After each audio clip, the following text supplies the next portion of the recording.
अध्यक्ष महोदय, मैं आपको हृदय से धन्यवाद देना चाहता हूं। सबसे पहले मैं माननीय मंत्री महोदय जी, मैं आपको शिक्षक जो सरकारी स्कूल में शिक्षक हैं उनमें और प्राइवेट स्कूल में शिक्षक हैं, उनकी दोनों की गुणवत्ता, आपसे मेरा आग्रह है कि शिक्षक की गुणवत्ता को जब तक आप समय समय पर 3 साल, 2 साल, 4 साल, 6 साल के अंदर 3 पीरियड के अंदर उसका एग्जामिनेशन या उसकी ट्रेनिंग पीरियड को आप नहीं लेंगे तो सरकारी स्कूल के जो बच्चे हैं वो बेहतर भविष्य उनकी सुरक्षित नहीं होगी। तीसरी चीज, जितना सरकारी स्कूल में और कॉलेजेस में बच्चे हैं 400, 800, 600, 700, क्लास इतने कम हैं। 8 क्लास है, 9 रूम है, 8 रूम है, 7 रूम है, और स्थिति यह है स्कूल और कॉलेज में कि 20% बच्ची के लिए मात्र शौचालय बना हुआ है। पानी कहीं भी सरकारी स्कूल में। सदस्य, आप 6 बार मेंबर पार्लियामेंट हो ना? जी जी, 6 टाइम है ना।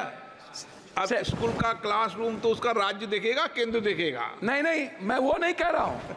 मैं केंद्र पर आरोप नहीं लगा रहा हूँ अध्यक्ष महोदय, नहीं लगा रहा हूँ।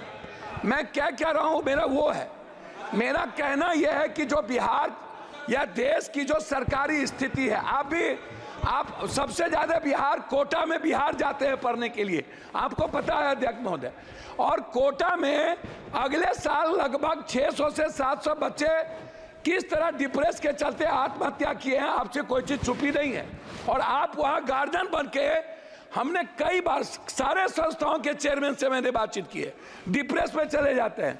मेरा सबमिशन इस बात को लेकर के है कि बिहार के बंटवारे के बाद ना तो एक नेतरहाट खुली, ना तो सैनिक स्कूल खुला, ना ही केंद्रीय विश्वविद्यालय को तवज्जो मिली, ना जमीन मिली, ना नवोदय विद्यालय पर फोकस किया गया, ना सेंट्रल स्कूल पर फोकस किया गया, ना पंचायत में कस्तूरबा गांधी पर फोकस किया गया। बच्ची के लिए कोई सुविधा नहीं। हम लोगों ने केंद्रीय विश्वविद्यालय का मांग किया था पटना यूनिवर्सिटी को लेके। एक केंद्रीय विश्वविद्यालय भारत सरकार के द्वारा मोतिहारी में खुली, जिसका इतना अनैतिक है शिक्षा मंत्री महोदय। मैं चाहूंगा कि हर परिस्थिति में वहां के जो विश्वविद्यालय के वीसी है उनकी पूरी कदाचार की जांच जो मोतिहारी है उस पर, और पटना केंद्रीय विश्वविद्यालय को बनाने का मेरा आपसे आग्रह हो। एक पूर्णिया कोसी सीमांचल का पूरा दूसरा उपराजधानी, मैं पॉइंट पर दूसरी उपराजधानी है मेरा, मैं 2 मिनट में खत्म कर दूंगा अध्यक्ष महोदय, थोड़ा सा। दूसरी उपराजधानी है, क्या आप केंद्रीय विश्वविद्यालय बनाने के लिए पूर्णिया कॉलेज को आप देखे हैं? दूसरा चीज है डीएलएड और बीएड।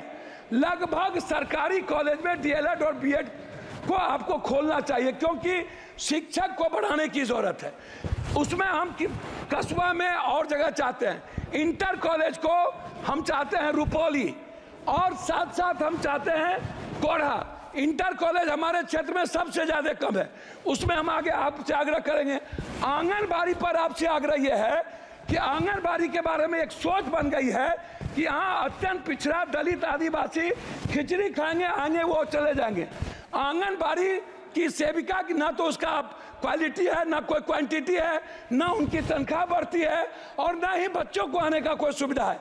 मेरा आग्रह इतना है आपसे कि जो बच्चे जाएं, जो कॉलेज के बच्चे हैं, लगभग कोचिंग के लिए बाहर जाते हैं, क्लास से बच्चे चले जाते हैं, स्कूल के बच्चे खिचड़ी खाने के बाद 80% चले जाते हैं, वो नहीं पढ़ते हैं।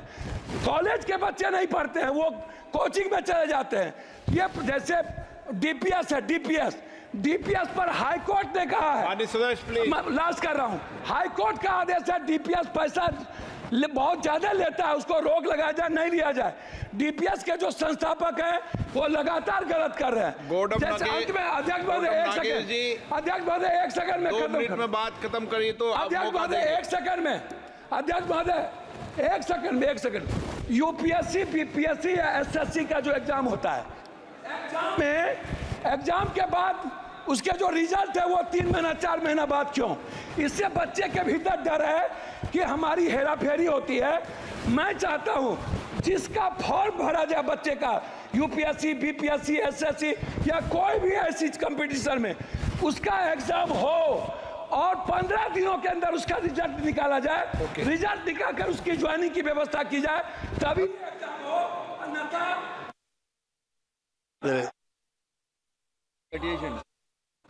माननीय सदस्य अध्यक्ष, घड़ी देख लो और बोल लो।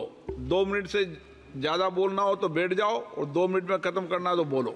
सर 2 ही मिनट सर। हाँ, 2 ही मिनट सर। और माननीय सदस्य मैं